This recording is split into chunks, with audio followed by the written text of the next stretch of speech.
ಸ್ನೇಹಿತರೆ, ನಾವು ನೀವೆಲ್ಲ ಸಿನಿಮಾ ನೋಡುವಾಗ ಒಂದು ದೃಶ್ಯವನ್ನು ನಾವು ಖಂಡಿತವಾಗೂ ನೋಡಿರ್ತೇವೆ. ಯಾವುದೋ ಒಬ್ಬ ಅಪರಾಧಿಯನ್ನ ಬೆನ್ನತ್ತಿ ಹೋಗಿ ಆತನ ಹಿಡ್ಕೊಂಡು ಬಂದ ಮೇಲೆ ಇನ್ವೆಸ್ಟಿಗೇಷನ್ ಆಫೀಸರ್ ಆತನ ಮುಂದೆ ಕುಳಿತಿರ್ತಾರೆ. ಅಪರಾಧಿಯ ಮೈ ಮೇಲೆಲ್ಲ ವೈರ್ಗಳನ್ನ ಜೋಡಿಸಿರ್ತಾರೆ. ಈ ಅಪರಾಧಿಯು ಹೇಳುವ ಪ್ರತಿಯೊಂದು ಸತ್ಯ ಸುಳ್ಳು ಮಾತುಗಳನ್ನ ಅಬ್ಸರ್ವ್ ಮಾಡ್ತಾ ಇರ್ತಾರೆ. ಇದನ್ನ ಪಾಲಿಗ್ರಾಫ್ ಟೆಸ್ಟ್ ಅಂತಾರೆ. ಇಲ್ಲಿ ಈತ ಹೇಳುವಂತ ಸತ್ಯವೋ ಸುಳ್ಳೋ ಆತನ ಮಾತಿನ ಮೇಲೆ ಆಧಾರವಾಗಿ ಒಂದು ಗ್ರಾಫ್ ಮೇಲೆ ಕೆಳಗೆ ಹೋಗ್ತಾ ಇರುತ್ತೆ. ಒಂದು ವೇಳೆ ಆ ಗ್ರಾಫ್ ಅತಿಯಾಗಿ ವೇರಿ ಆಗಕ್ ಶುರುವಾಯ್ತು ಅಂತಂದ್ರೆ ವ್ಯಕ್ತಿ ಸುಳ್ಳು ಹೇಳ್ತಾ ಇದ್ದಾನೆ ಅಂತಾನೆ ಅರ್ಥ ಮಾಡ್ಕೊಳ್ಬೇಕು. ಹಾಗಂತ ಸಿನಿಮಾಗಳಲ್ಲಿ ನಮಗ್ ತೋರಿಸ್ತಾರೆ. ಅದನ್ನ ನಾವು ಪಾಲಿಗ್ರಾಫ್ ಟೆಸ್ಟ್ ಅಂತ ಕರಿತೀವಿ. ಇವತ್ತಿನ ವಿಡಿಯೋದಲ್ಲಿ ಪಾಲಿಗ್ರಾಫ್ ಟೆಸ್ಟ್ ಅಂದ್ರೆ ಏನು, ಯಾಕೆ ಈ ಪಾಲಿಗ್ರಾಫ್ ಟೆಸ್ಟ್ ನ ಮಾಡ್ತಾರೆ, ಹಾಗಾದ್ರೆ ಪಾಲಿಗ್ರಾಫ್ ಟೆಸ್ಟಿನ ಹಿಂದಿನ ಇತಿಹಾಸ ಏನು, ಸರ್ಕಾರ ಅಥವಾ ಕಾನೂನು ಇದನ್ನ ಮಾನ್ಯತೆ ಪಡಿಸಿದ್ಯಾ ಅಥವಾ ಪಾಲಿಗ್ರಾಫ್ ಟೆಸ್ಟ್ ಅನ್ನ ಅಧಿಕೃತವಾಗಿ ಒಪ್ಪುತ್ತಾ, ಹಾಗಾದ್ರೆ ಹೈಕೋರ್ಟ್ ಸುಪ್ರೀಂ ಕೋರ್ಟ್ಗಳು ಏನ್ ಹೇಳುತ್ತೆ, ಪಾಲಿಗ್ರಾಫ್ ಟೆಸ್ಟ್ ಇಂದ ಒಬ್ಬ ವ್ಯಕ್ತಿಗೆ ತೀರ್ಪನ್ನ ಕೊಡಬಹುದಾ ಅಪರಾಧಿ ಅಂತ, ಹಾಗಾದ್ರೆ ಏನಿದ್ರ ಹಿಂದಿನ ರಹಸ್ಯವಾದ್ರು, ಪಾಲಿಗ್ರಾಫ್ ಟೆಸ್ಟಿನ ಹಿಂದಿನ ಜನಕ ಯಾರೋ, ಇವೆಲ್ಲವನ್ನು ಇವತ್ತಿನ ವಿಡಿಯೋದಲ್ಲಿ ತಿಳಿದುಕೊಳ್ಳೋಣ. ಯಾರೆಲ್ಲ ನಮ್ಮ ಚಾನೆಲ್ನ ಹೊಸದಾಗಿ ನೋಡ್ತಾ ಇದ್ದೀರಿ ದಯವಿಟ್ಟು ಚಾನೆಲ್ನ ಸಬ್ಸ್ಕ್ರೈಬ್ ಮಾಡೋದ್ರ ಮೂಲಕ ಬೆಲ್ ಐಕಾನ್ ಒತ್ತಿ ಮುಂದಿನ ವಿಡಿಯೋಗಳಿಗೆ ಆಹ್ವಾನ ನೀಡಿ ಅಂತ ಹೇಳ್ತಾ ವಿಡಿಯೋ ಶುರು ಮಾಡೋಣ. ಹಾಗಾದ್ರೆ ಈ ಪಾಲಿಗ್ರಾಫ್ ಮಷೀನಿನ ಇತಿಹಾಸವೇನು? 1920 ಇಡೀ ವಿಶ್ವವೇ ಮೊದಲ ಮಹಾಯುದ್ಧದ ಅಂಗಳದಲ್ಲಿತ್ತು. ಯಾವ ದೇಶ ಯಾವ ದೇಶದ ಮೇಲೆ ಯುದ್ಧ ಮಾಡಬೇಕು ಅಂತ ಯೋಚನೆ ಮಾಡ್ತಾ ಇದ್ರು. ಅಷ್ಟೇ ಯಾಕೆ, ಆ ಯುದ್ಧದಲ್ಲಿ ಶರಣಾಗತಿಯನ್ನ ಬಯಸುವಂತ ಪ್ರಿಸನರ್ ಆಫ್ ದಿ ವಾರ್ ಇವುಗಳನ್ನ ಎನ್ಕ್ವೈರಿ ಕೂಡ ಮಾಡ್ತಾ ಇದ್ರು. ಒಂದು ವೇಳೆ ಗೂಢಚಾರಿಕೆಯನ್ನ ಮಾಡ್ತಾ ಇದ್ದಂತ ಗೂಢಚಾರರನ್ನ ಬಂಧಿಸಿದಾಗ ಅವರು ಹೇಳುವಂತ ಸತ್ಯಗಳು ಅಥವಾ ಸುಳ್ಳುಗಳು, ಅವರು ಹೇಳುವಂತ ಮಾತುಗಳು ಎಷ್ಟರ ಮಟ್ಟಿಗೆ ಸತ್ಯ ಎಷ್ಟರ ಮಟ್ಟಿಗೆ ಸುಳ್ಳು, ಏನಾದ್ರೂ ಬಚ್ಚಿಡ್ತಿದ್ದಾರ, ಇದೆಲ್ಲವನ್ನು ಕೂಡ ಪರೀಕ್ಷೆ ಮಾಡ್ಬೇಕಾಗಿತ್ತು. ಯಾವುದು ಸತ್ಯ ಯಾವುದು ಸುಳ್ಳು ಅನ್ನೋದನ್ನ ತಿಳ್ಕೊಳ್ಬೇಕಾಗಿತ್ತು.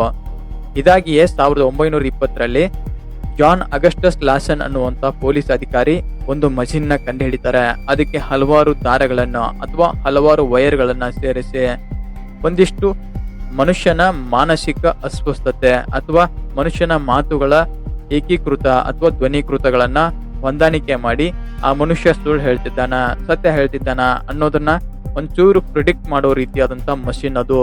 ಅದಕ್ಕೆ ಪಾಲಿಗ್ರಾಫ್ ಮಷೀನ್ ಅಂತ ಕರೆಯೋಕ್ ಶುರು ಮಾಡ್ತಾರೆ. 1930ರಲ್ಲಿ ಇದೇ ಮಷೀನ್ ನ ಒಂದ್ ಸ್ವಲ್ಪ ಮಾಡರ್ನೈಸ್ ಮಾಡಿ ಲಿಯೋನಾರ್ಡೋ ಕಿಲ್ಲರ್ ಅನ್ನುವಂಥವನು ಪ್ರಪಂಚಕ್ಕೆ ಪರಿಚಯ ಮಾಡ್ತಾರೆ.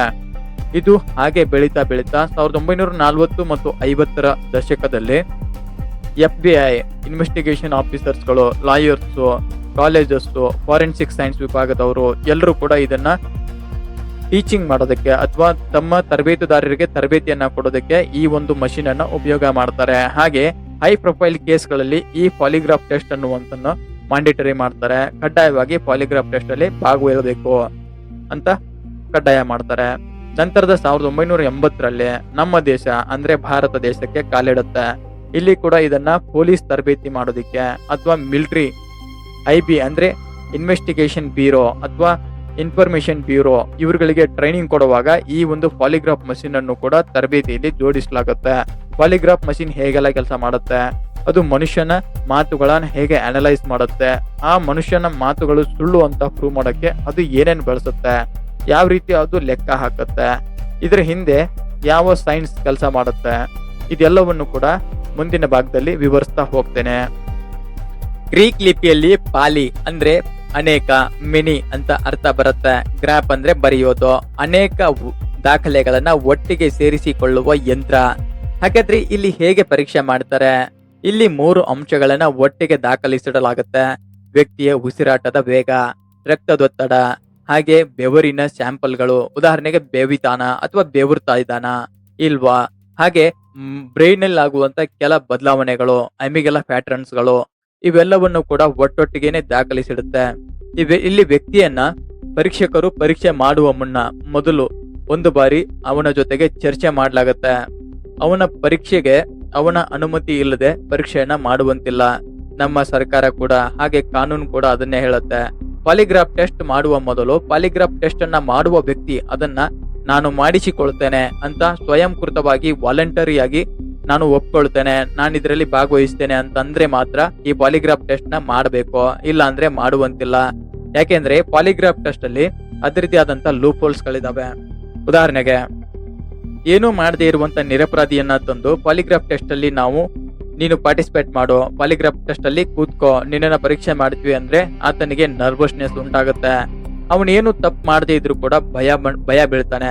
ಮೈ ಮೇಲೆ ಹಾಕುವಂತ ವೈರ್ಗಳು, ಆ ಬ್ಲಡ್ ಪ್ರೆಷರ್ ಕಪ್ಗಳು, ಆಮೇಲೆ ಗ್ಯಾಲ್ವನೋಮೀಟರ್ ಪ್ಲೇಟ್ಗಳು, ಆಮೇಲೆ ಈ ಉಸಿರಾಟದ ಏರೊತ್ತಡವನ್ನ ಚೆಕ್ ಮಾಡೋದಕ್ಕೆ ಹಾಕುವಂತ ನ್ಯೂಮೋ ಪ್ಯಾಟರ್ನ್ಸ್ ಅಲ್ಲಿರುವಂತ ಬೆಲ್ಟ್ಗಳು, ಇವೆಲ್ಲವನ್ನ ಹಾಕಿದಾಗ ಮನುಷ್ಯ ಗಾಬರಿಗೊಳ್ತಾನೆ. ಪ್ರಶ್ನೆಯ ಪ್ಯಾಟರ್ನ್ಗಳು ಚೇಂಜ್ ಆಗ್ತಾ ಹೋದಾಗ ಆಟೋಮೆಟಿಕ್ ಆಗಿ ಸ್ವಾಭಾವಿಕವಾಗಿ ನಿರಪರಾಧಿ ಬೆವುತ್ಕೊಳ್ಳುತ್ತಾನೆ. ಕೆಲವೊಮ್ಮೆ ಆತನ ಆಲೋಚನೆಯಲ್ಲಿ ಸುಳ್ಳು ಹೇಳಬೇಕು ಅಂತ ಅಂದ್ಕೊಂಡ್ರು ಕೂಡ, ಅಥವಾ ನಾನು ಸತ್ಯವನ್ನು ಹೇಳಬೇಕು ಅಂತ ಅನ್ಕೊಂಡ್ರು ಕೂಡ, ನಾನೆಲ್ಲೋ ಒಂದು ಪಾಸದಲ್ಲಿ ಬಿದ್ದಿದ್ದೀನಿ, ನನ್ನನ್ನು ಇವರು ತಪ್ಪಿತಸ್ಥ ಅಂತ ಪ್ರೂವ್ ಮಾಡ್ತಾರೆ, ಒಂದ್ ವೇಳೆ ನಾನು ಅಪರಾಧಿ ಅಂತ ಪ್ರೂವ್ ಆದ್ರಿ ಅಂತ ವಿಚಲಿತಗೊಳ್ತಾನೆ. ಅವನ ಎಮಿಗಲ ಮತ್ತೆ ಅಡ್ರಿನಲಿನ್ನು ಅವನಿಗೆ ಹಿಟ್ ಮಾಡುವಂತ ಪ್ರೊಸೆಸ್ ಮಾಡುತ್ತೆ. ಹಾಗಾಗಿನೇ ಒಬ್ಬ ನಿರಪರಾಧಿ ಕೂಡ ಅಪರಾಧಿ ಅಂತ ಪ್ರೂವ್ ಆಗೋಗ್ಬಿಡ್ತಾನೆ. ಅದಕ್ಕೇನೆ ನಮ್ಮ ಭಾರತದ ಸರ್ಕಾರ ಅಥವಾ ಭಾರತದ ಕಾನೂನು ಇದನ್ನ ಕಂಪಲ್ಸರಿ ಅಂತ ಮಾಡಿಲ್ಲ. ಈ ಒಂದು ಪಾಲಿಗ್ರಾಫ್ ಟೆಸ್ಟ್ ನ ಕೇವಲ ನಿಮ್ಮ ಅನುಮಾನಗಳನ್ನ ಅಥವಾ ನಿಮ್ಮ ಅನುಮಾನವೇನಾದ್ರೂ ಇದ್ರೆ ಆತ ಅಪರಾಧಿ ಅಥವಾ ಆತ ತಪ್ಪು ಮಾಡಿಯೂ ಮಾಡಿಲ್ಲ ಅಂತ ಹೇಳ್ತಾ ಇದ್ದಾನೆ ಅನ್ನುವಂಥದ್ದನ್ನ ನೀವು ಪ್ರೂವ್ ಮಾಡಬೇಕು ಅಂದ್ರೆ ಕೇವಲ ಅನುಮಾನಾಸ್ಪದವಾಗಿ ಮಾತ್ರ ನೀವು ಪಾಲಿಗ್ರಾಫ್ ಟೆಸ್ಟ್ ನ ಮಾಡಬೇಕು. ಅದನ್ನ ಕೋರ್ಟ್ ಅಲ್ಲಿ ಅಧಿಕೃತವಾದಂತ ಸಾಕ್ಷಿ ಅಂತ ಒಪ್ಪಲ್ಲ. ಹಾಗಾದ್ರೆ ಇದನ್ನ ಹೇಗ್ ಮಾಡ್ತಾರೆ, ಇದರಲ್ಲಿ ಏನೆಲ್ಲ ಕಂಡೀಷನ್ಸ್ ಗಳಿರ್ತವೆ ಅಥವಾ ಇದರಲ್ಲಿ ಏನೆಲ್ಲ ಇರುತ್ತೆ, ಇದನ್ನ ತಿಳ್ಕೊಳ್ಳೋಣ. ಪಾಲಿಗ್ರಾಫ್ ಟೆಸ್ಟ್ಗೂ ಮುಂಚೆ ಒಬ್ಬ ವ್ಯಕ್ತಿ ಹತ್ರ ಸಂದರ್ಶನ ಮಾಡ್ಲಾಗತ್ತೆ. ಅವನಿಗೆ ಯಾವ ರೀತಿ ನಡ್ಕೊಳ್ಬೇಕು, ನೀನು ಟೆಸ್ಟ್ ನ ಸಮಯದಲ್ಲಿ ಯಾವೆಲ್ಲ ಕೆಲಸಗಳನ್ನ ಮಾಡಬಾರ್ದು, ಏನೆಲ್ಲ ಮಾಡಬೇಕು ಅನ್ನುವಂಥದ್ದನ್ನ ಹೇಳ್ತಾರೆ. ಮೊದಲನೇದು, ಆ ವ್ಯಕ್ತಿ ಕಾಮ್ ಆಗಿ ಕೂತ್ಕೊಳ್ಬೇಕು. ಆ ವ್ಯಕ್ತಿ ಅನ್ನೋದಕ್ಕಿಂತ ಒಂದು ಸಬ್ಜೆಕ್ಟ್ ಕಾಮ್ ಆಗಿ ಕೂತ್ಕೊಳ್ಬೇಕು. ಪರೀಕ್ಷಕರು, ಉದಾಹರಣೆಗೆ ಇನ್ವೆಸ್ಟಿಗೇಷನ್ ಆಫೀಸರು ಮುಂದೆ ಕೂತ್ಕೊಂಡಿರ್ತಾರೆ. ಬೆರಳಿಗೆ ಗ್ಯಾಲ್ವನೋ ಪ್ಲೇಟ್ ಗಳನ್ನ ಹಾಕಿರ್ತಾರೆ. ಬೆರಳು ತುದಿಯಲ್ಲಿ ಬರುವಂತ ಬೆವರನ್ನ ಅಬ್ಸರ್ವ್ ಮಾಡುತ್ತದು. ಹಾಗೆ ಎದೆ ಭಾಗಕ್ಕೆ ನ್ಯೂಮೋ ಬೆಲ್ಟ್ ಗಳನ್ನ ಹಾಕಿರ್ತಾರೆ, ನ್ಯೂಮೋಗ್ರಾಫ್ ಬೆಲ್ಟ್ ಗಳನ್ನ ಹಾಕಿರ್ತಾರೆ. ಉದಾಹರಣೆಗೆ ವ್ಯಕ್ತಿಯ ಉಸಿರಾಟದ ಪ್ರಕ್ರಿಯೆಯನ್ನ ಅದು ದಾಖಲಿಸ್ತಾ ಇರುತ್ತೆ. ಇನ್ನು ಕೈಗಳ ತೋಳುಗಳ ಮೇಲೆ ಬ್ಲಡ್ ಪ್ರೆಷರ್ ಕಪ್ ಗಳನ್ನ ಹಾಕಿರ್ತಾರೆ. ಇದು ಮನುಷ್ಯನ ರಕ್ತದೊತ್ತಡವನ್ನ ಅಬ್ಸರ್ವ್ ಮಾಡ್ತಾ ಇರುತ್ತೆ. ಮತ್ತೆ ಬ್ರೈನ್ ಚಿಪ್ ಗಳನ್ನ ಅಳವಡಿಸಿರ್ತಾರೆ ಮೇಲ್ಗಡೆ. ಅದು ಮೊದಲಲ್ಲಿ ಏನೆಲ್ಲ ವಿಚಲಿತಗಳು ನಡೀತಾ ಇದೆ, ಯಾವೆಲ್ಲ ಕೆಲಸ ಆಗ್ತಾ ಇದೆ ಅನ್ನುವಂಥದ್ದನ್ನ MRI ಸ್ಕ್ಯಾನ್ ತರ ಮಾಡಿ ಅದು ಗ್ರಾಫಿಂಗ್ ಮಾಡ್ತಾ ಇರುತ್ತೆ. ಇಷ್ಟು ವಸ್ತುಗಳನ್ನ ಒಬ್ಬ ವ್ಯಕ್ತಿಯ ದೇಹದ ಮೇಲೆ ಅಂಟಿಸಿ ಅವನನ್ನ ಕಾಮಾಗಿ ಕೂತ್ಕೊಳ್ಳೋದಕ್ಕೆ ಹೇಳಿ ಒಂದೇ ಪ್ರಶ್ನೆನ ಅನೇಕ ತರದಲ್ಲಿ ಪ್ರಶ್ನಿಸ್ತಾರೆ. ಉದಾಹರಣೆಗೆ, ನೀನು ಕೊಲೆ ಮಾಡಿದ್ದೀಯಾ, ಅಥವಾ ಆ ಕೊಲೆಯನ್ನ ಮಾಡೋದನ್ನ ನೀನು ನೋಡಿದ್ದೀಯಾ, ಆ ಕೊಲೆಯ ಹಿಂದೆ ನೀನೇನಿದ್ದೆ, ಅಥವಾ ನಿನ್ನ ಕೆಲಸ ಏನಿತ್ತು. ಒಂದೇ ಪ್ರಶ್ನೆನ 4-6 ಬಾರಿ ತಿರುಗಿಸಿ ಕೇಳ್ತಾರೆ. ಯಾವ ಪ್ರಶ್ನೆಗೆ ಆತನ ಮನಸ್ಸಲ್ಲಿ ಅಥವಾ ಆತನ ತಲೆಯಲ್ಲಿ ಯಾವ ರೀತಿ ಬದಲಾವಣೆ ಆಯ್ತು, ಆತನ ದೇಹದಲ್ಲಿ ರಕ್ತದೊತ್ತಡ ಯಾವಾಗ ಯಾವ ರೀತಿ ಏರುಪೇರಾಯಿತು, ಬೆವರು ಯಾವಾಗ ಬಿಟ್ಟ, ಅಥವಾ ಯಾವಾಗ ಏದುಸಿರು ಅಥವಾ ಉಸಿರಾಟದಲ್ಲಿ ಹೆಚ್ಚು ಕಡಿಮೆ ಆಯಿತು ಅನ್ನುವಂಥದ್ದನ್ನ ಅವರು ಚೆಕ್ ಮಾಡ್ತಾರೆ. ಉದಾಹರಣೆಗೆ, ಆ ಒಂದು ಸಬ್ಜೆಕ್ಟ್ಗೆ 10 ಪ್ರಶ್ನೆಯನ್ನ ಕೇಳಬೇಕು. 10 ಪ್ರಶ್ನೆಯ 4 ಪ್ಯಾಟರ್ನ್ಗಳು ಇರ್ತವೆ. 10 ಪ್ರಶ್ನೆಯನ್ನ 4 ಪಟ್ಟಿಗಳಲ್ಲಿ ರೆಡಿ ಮಾಡಿರ್ತಾರೆ. ಮೊದಲನೇ ಪ್ರಶ್ನೆ 10ನೇ ನಂಬರ್ ಅಲ್ಲಿ ಇರುತ್ತೆ, 10ನೇ ಪ್ರಶ್ನೆ ಮೊದಲನೇ ನಂಬರ್ ಅಲ್ಲಿ ಇರುತ್ತೆ. ಬೇಸಿಕ್ ಪ್ರಶ್ನೆಗಳಿಂದಾನೇ ಶುರುವಾಗಿ ಕೊನೆಗೆ ಆತ ಅಪರಾಧಿ ಹೌದೋ ಅಲ್ವೋ ಅನ್ನುವಂತ ಪ್ರಶ್ನೆಗಳು ಕೂಡ ಕೊನೆಯಲ್ಲಿರುತ್ತವೆ. ಹಾಗಾಗಿನೇ ಮೊದಲನೇ ಪ್ಯಾಟರ್ನ್ ಪ್ರಶ್ನೆಗಳು ಮುಗಿದೋಯ್ತು ಅಂತಂದ್ರೆ, ಮೊದಲನೇ ಪ್ರಶ್ನೆ ಪತ್ರಿಕೆ ಮುಗಿತು ಅಂದ ತಕ್ಷಣ 15 ನಿಮಿಷಗಳ ಕಾಲ ಅವನನ್ನ ರೆಸ್ಟ್ ಮಾಡೋದಕ್ಕೆ ಬಿಡ್ತಾರೆ. ಅಂದ್ರೆ ಮತ್ತೆ ಬಾಡಿ ಕಾಮ್ ಆಗಿ ಕೂತ್ಕೊಳ್ಬೇಕು. ಅವನ ಎಲ್ಲ ಆಕ್ಟಿವಿಟಿಗಳು ಕಾಮ್ ಆಗ್ಬೇಕು. ಅವನು ಭಯ ಬಿದ್ದಿದ್ರೆ ಅಥವಾ ಅವನು ಕಾಮ್ ಆಗ್ಬೇಕು. ಬ್ಲಡ್ ಪ್ರೆಷರ್ ಏನಾದ್ರೂ ಇನ್ಕ್ರೀಸ್ ಆಗಿದ್ರೆ ಅದು ಕಾಮ್ ಆಗ್ಬೇಕು. ಇಲ್ಲ ಆತನ ಮೈಂಡ್ ಅಲ್ಲಿ ಅನೇಕ ವಿಚಾರಗಳು ಓಡ್ತಾ ಇತ್ತು ಅಂದ್ರೆ ಅದು ಕೂಡ ಕಾಮ್ ಆಗ್ಬೇಕು. ನಂತರದಲ್ಲಿ ಸೆಕೆಂಡ್ ಪ್ಯಾಟರ್ನ್ ನ ಪ್ರಶ್ನೆ ಕೇಳ್ತಾರೆ. ಆವಾಗ ಕೊನೆಯ ಪ್ಯಾಟರ್ನ್ ಮುಗಿದ್ಮೇಲೆ ಆ ವ್ಯಕ್ತಿಯನ್ನ ಆ ಚೇರಿಂದ ಎಬ್ಸಿ ಆತನನ್ನ ರಿಲೀಸ್ ಮಾಡುವಂತ ಕೆಲಸ ಮಾಡ್ತಾರೆ.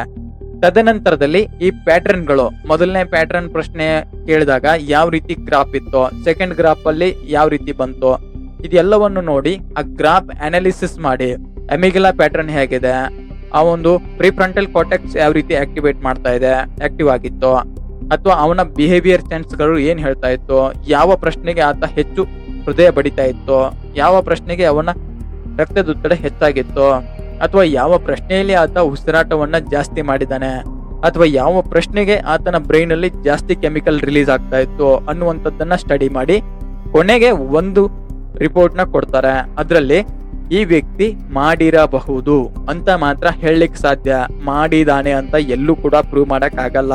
ಬಿಕಾಸ್ ಇದು ಅಡ್ಡಗೋಡೆಯ ಮೇಲೆ ದೀಪ ಇಟ್ಟಂತ ಒಂದು ಇನ್ವೆಸ್ಟಿಗೇಷನ್ ಆಗಿರುತ್ತೆ. ಈ ಕಡೆ ಸಂಪೂರ್ಣವಾಗಿ ಈತ ಸತ್ಯ ಹೇಳಿದಾನೆ, ಸಂಪೂರ್ಣವಾಗಿ ಈತ ಸುಳ್ಳು ಹೇಳಿದಾನೆ ಅಂತ ಯಾವ ಇನ್ವೆಸ್ಟಿಗೇಷನ್ ಆಫೀಸರ್ ಕೂಡ ಹೇಳೋದಿಕ್ ಆಗೋದಿಲ್ಲ.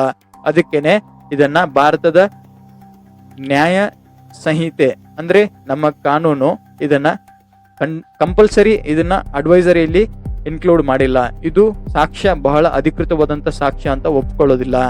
ಹಾಗಾದ್ರೆ ಮುಂದಿನ ವಿಡಿಯೋದಲ್ಲಿ ಇದ್ರ ಬಗ್ಗೆ ಇನ್ನಷ್ಟು ಹೆಚ್ಚಿನ ಮಾಹಿತಿಯನ್ನ ತಿಳಿದುಕೊಳ್ಳೋಣ.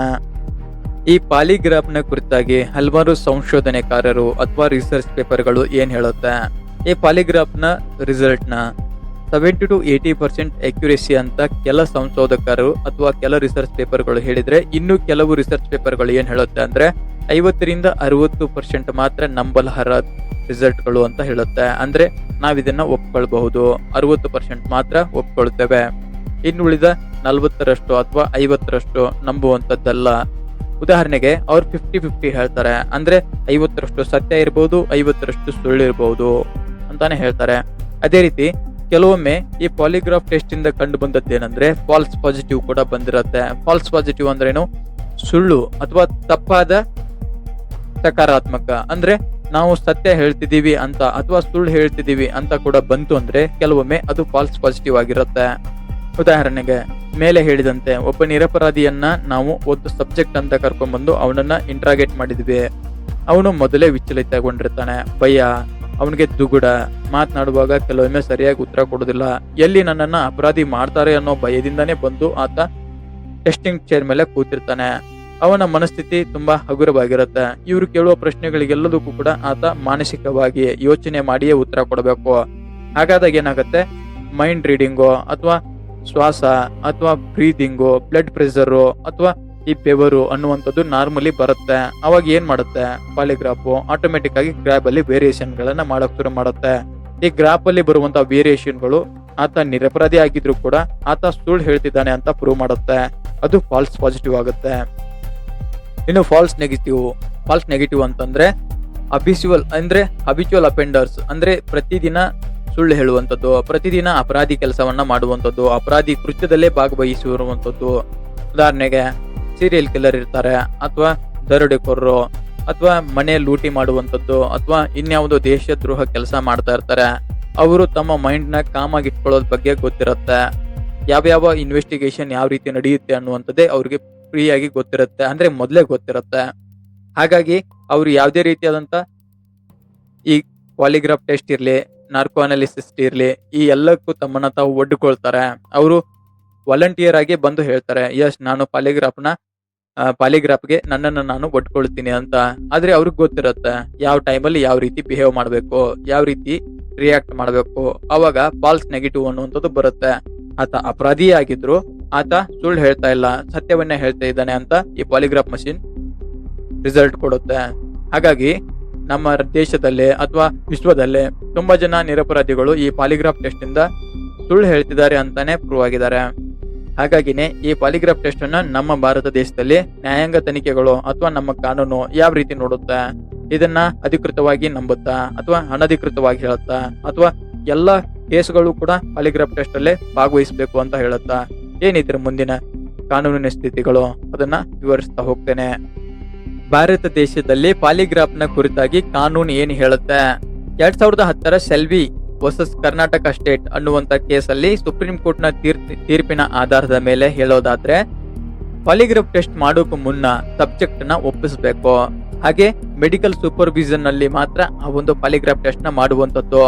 ಆ ವ್ಯಕ್ತಿ ಅಂದ್ರೆ ಸಬ್ಜೆಕ್ಟ್ ಅಂತಾನೆ ತಿಳ್ಕೊಳ್ಳೋಣ, ಸಬ್ಜೆಕ್ಟ್ ನ ಮೈಂಡ್ ಅಥವಾ ಆತನ ಹೆಲ್ತ್ ಚೆನ್ನಾಗಿರ್ಬೇಕು, ಸೈಕಾಲಜಿಕಲಿ ಅವನು ಫಿಟ್ ಆಗಿರ್ಬೇಕು, ಅವನ್ ಮೆಂಟಲ್ ಹೆಲ್ತ್ ಸ್ಟೇಬಲ್ ಆಗಿರ್ಬೇಕು. ಆಗ ಮಾತ್ರ ನೀವು ಪಾಲಿಗ್ರಾಫ್ ಟೆಸ್ಟ್ ನ ಮಾಡುವಂತದ್ದು. ಅಥವಾ ಮಾಡುವ ಮುನ್ನ ನೀವು ಒತ್ತಾಯ ಪೂರ್ವಕವಾಗಿ ಒಪ್ಪಿಸುವಂತಿಲ್ಲ, ಅದು ಕಾನೂನಿನ ಪ್ರಕಾರ ಅಪರಾಧವಾಗುತ್ತೆ. ಆತ ವಾಲಂಟರ್ಲಿ ಬಂದು ನಿಮ್ಗೆ ಹೇಳಬೇಕು, ಆಯ್ತು ನನ್ನನ್ನ ಪಾಲಿಗ್ರಾಫ್ ಟೆಸ್ಟ್ ಗೆ ಒಳಪಡಿಸಿ, ಸತ್ಯ ಅಸತ್ಯ ಯಾವುದು ಅಂತ ತಿಳಿಸಿ ಅಂತ ಹೇಳಿಕೊಂಡ್ರೆ ಮಾತ್ರ ನೀವು ಪಾಲಿಗ್ರಾಫ್ ಟೆಸ್ಟ್ ಅನ್ನ ಮಾಡುವಂತದ್ದು. ಒಂದ್ ವೇಳೆ ನೀವು ಆ ಪಾಲಿಗ್ರಾಫ್ ಟೆಸ್ಟ್ ಅನ್ನ ಮಾಡಿದ್ರೆ ಅದರ ರಿಸಲ್ಟ್ ಅನ್ನ ನೀವು ಸಾಕ್ಷಿಯಾಗಿ ಕೋರ್ಟ್ಗೆ ಕೊಡ್ತೀನಿ ಅಂದ್ರೆ ಸುಳ್ಳು. ನೋ, ಅದನ್ನ ಕೋರ್ಟ್ ಒಪ್ಕೊಳ್ಳಲ್ಲ. ಕೇವಲ ಪಾಲಿಗ್ರಾಫ್ ಟೆಸ್ಟಿನ ರಿಸಲ್ಟ್ ಗಳು ಏನೇ ಇದ್ರು ನಿಮ್ಮ ಇನ್ವೆಸ್ಟಿಗೇಷನ್ಗೆ ಸಹಕಾರಿಯಾಗಿರ್ಬೇಕೇ ವಿನಃ ಅದನ್ನ ಸಾಕ್ಷಿ ಅಂತ ಕೋರ್ಟ್ ಒಪ್ಪೋದಿಲ್ಲ. ಇದನ್ನ ಸೆಲ್ವಿ ವರ್ಸಸ್ ಕರ್ನಾಟಕ ಸ್ಟೇಟ್ ಅನ್ನುವಂತ ತೀರ್ಪಲ್ಲಿ ಎತ್ತಿ ಹಿಡಿಯಲಾಗಿದೆ. ಹಾಗಾಗಿನೇ ಈ ಒಂದು ಪಾಲಿಗ್ರಾಫ್ ಟೆಸ್ಟ್ ನ ಅಥವಾ ಪಾಲಿಗ್ರಾಫ್ ನ ಉದ್ದೇಶವನ್ನು ಕೂಡ ಕರ್ನಾಟಕ ಅಷ್ಟೇ ಅಲ್ಲ, ಭಾರತ ಅಷ್ಟೇ ಅಲ್ಲ, ವಿಶ್ವದಾದ್ಯಂತ UK, USA ಮತ್ತೆ ಲಂಡನ್, ಜರ್ಮನ್ ಇವುಗಳಲ್ಲೆಲ್ಲ ಕೂಡ ಪಾಲಿಗ್ರಾಫ್ ನ ಕೇವಲ ಒಂದು ಇನ್ವೆಸ್ಟಿಗೇಷನ್ ಸಪೋರ್ಟ್ ಅಂತಾನೆ ನಂಬುತ್ತಾರೆ. ಅದನ್ನ ಸಾಕ್ಷಿಯಾಗಿ ಯಾವ ದೇಶ ಕೂಡ ಒಪ್ಪಲ್ಲ. ಹಾಗಾಗಿನೇ ಯಾಕಂದ್ರೆ ಈ ಪಾಲಿಗ್ರಾಫ್ ಅನ್ನುವಂಥದ್ದು ಸತ್ಯ ಅಥವಾ ಸುಳ್ಳು ಎರಡನ್ನ ಮಾತ್ರ ಹೇಳುತ್ತೆ. ಉದಾಹರಣೆಗೆ ನಿರಪರಾಧಿನ ಸುಳ್ಳು ಅಂತಾನು ಹೇಳ್ಬಹುದು ಅಥವಾ ಅಪರಾಧಿನ ಸತ್ಯ ಅಂತಾನು ಹೇಳ್ಬಹುದು. ಹಾಗಾಗಿ ಇದರ ಎಕ್ಯುರೇಸಿ 50-50 ಇರೋದ್ರಿಂದ ಯಾವುದೇ ಒಬ್ಬ ವ್ಯಕ್ತಿಯ ಜೀವಕ್ಕೆ ಅಥವಾ ಯಾವುದೇ ಒಬ್ಬ ವ್ಯಕ್ತಿಯ ಜೀವನಕ್ಕೆ ತೀರ್ಪು ಕೊಡುವ ಮುನ್ನ ಇದು ಮಾತ್ರ ಕೇವಲ ಇದೊಂದೇ ಮಾನದಂಡವಾಗಿಟ್ಕೊಂಡು ಕೊಡೋದಿಕ್ಕೆ ಆಗೋದಿಲ್ಲ. ಕೇವಲ ಅದು ಅಸ್ಪಷ್ಟವಾದಂತ ಸತ್ಯವನ್ನ ಹೇಳುತ್ತೆ. ಹಾಗಾಗಿ ಅದನ್ನ ಮ್ಯಾಂಡೇಟರಿ ಮಾಡಲ್ಲ. UK, US, ಅಮೆರಿಕ ಅಥವಾ ಇತರೆ ದೇಶಗಳಲ್ಲಿ ಕೂಡ ಇದನ್ನ ಆಲ್ಮೋಸ್ಟ್ 20% ಅಷ್ಟೇ ಮಾತ್ರ ಬಳಸ್ತಾರೆ. ಅದರಲ್ಲೂ ಆಯ್ಕೆಯ ಕೆಲ ಕೇಸ್ಗಳಲ್ಲಿ ಮಾತ್ರ ಪಾಲಿಗ್ರಾಫ್ ಟೆಸ್ಟ್ ಅನ್ನುವಂಥದ್ದನ್ನ ಮಾಡ್ತಾರೆ. ಇನ್ನು ಫ್ಯೂಚರಿಸ್ಟಿಕ್ ಪಾಲಿಗ್ರಾಫ್ ಟೆಸ್ಟ್ಗಳು ಅಥವಾ ಪಾಲಿಗ್ರಾಫ್ ಮಷಿನ್ಗಳು ಅಥವಾ ಇತರೆ ಮಷಿನ್ಗಳು ಯಾವ ರೀತಿ ಇರಬಹುದು? ಅದು ವಾಯ್ಸ್ ಅನಾಲಿಸಿಸ್ ಆಗಿರಬಹುದು, ಹಾರ್ಟ್ ಬೀಟ್ ಅನಾಲಿಸಿಸ್ ಆಗಿರಬಹುದು, ರಕ್ತದೊತ್ತಡ ಅಥವಾ ಮೈಕ್ರೋ ಆರ್ಗಾನಿಸಮ್ ಅಂದ್ರೆ ಮೈಕ್ರೋಸ್ಕೋಪ್ ಮೂಲಕ, MRI ಸ್ಕ್ಯಾನಿಂಗ್ ಮೂಲಕ ಇತರೆಯಾದಂತ ಸತ್ಯ ಕಂಡು ಹಿಡಿಯುವಂತ ಮಿಷಿನ್ಗಳು ಬರುತ್ತವೆ. ಯಾಕಂದ್ರೆ ಈಗಾಗಲೇ ಅದರ ಮೇಲೆ ರಿಸರ್ಚ್ಗಳು ನಡೀತಾ ಇದೆ. ಕೆಲವೊಂದಿಷ್ಟು ಮಷಿನ್ಗಳು ಈಗಾಗಲೇ ತಯಾರು ಕೂಡ ಆಗಿದ್ದಾವೆ. ಇನ್ನೇನು ಅವು ಭಾರತದಾದ್ಯಂತ ಅಥವಾ ವಿಶ್ವದಾದ್ಯಂತ ಹರಡಿಕೊಳ್ಬೇಕಷ್ಟೇ. ಈ ವಿಡಿಯೋ ನಿಮಗೆ ಹೇಗೆ ಅನಿಸ್ತು? ಈ ವಿಡಿಯೋ ಉಪಯುಕ್ತವಾಗಿದೆ ಅಥವಾ ನಾಲೆಜಬಲ್ ವಿಡಿಯೋ ಆಗಿತ್ತು ಅಂತಂದ್ರೆ ಖಂಡಿತವಾಗ್ಲೂ ಎಸ್, ಇಟ್ಸ್ ನಾಲೆಜಬಲ್ ವಿಡಿಯೋ ಅಂತಾನೆ ಒಂದು ಕಮೆಂಟ್ ಮಾಡಿ. ಅಥವಾ ನಿಮಗೆ ಏನಾದರೂ ಡೌಟ್ಸ್ ಗಳಿದ್ರೆ ಅಥವಾ ನಿಮಗೆ ಏನಾದರೂ ಸಂದೇಹಗಳಿದ್ರೆ ನೀವು ಕಮೆಂಟ್ ಬಾಕ್ಸ್ ನಲ್ಲಿ ಕಮೆಂಟ್ ಮಾಡೋದನ್ನ ಮರಿಬೇಡಿ. ಈ ವಿಡಿಯೋಗೆ ನಾನು ಅಟ್ಲೀಸ್ಟ್ 40-60 ಲೈಕ್ನ ಏಮ್ ಇಡ್ತೀನಿ. ದಯವಿಟ್ಟು ಲೈಕ್ ಮಾಡೋದನ್ನ ಮಾತ್ರ ಮರಿಬೇಡಿ. ಯಾರು ಹೊಸಬ್ರು ಈ ವಿಡಿಯೋನ ನೋಡಿದ್ರೆ ದಯವಿಟ್ಟು ಚಾನಲ್ನ ಸಬ್ಸ್ಕ್ರೈಬ್ ಮಾಡ್ಕೊಳ್ಳಿ, ಆಯ್ತಾ? ಮುಂದಿನ ವಿಡಿಯೋದಲ್ಲಿ ಮತ್ತೆ ಸಿಗೋಣ. ವಂದೇ ಭಾರತ ಮಾತರಂ.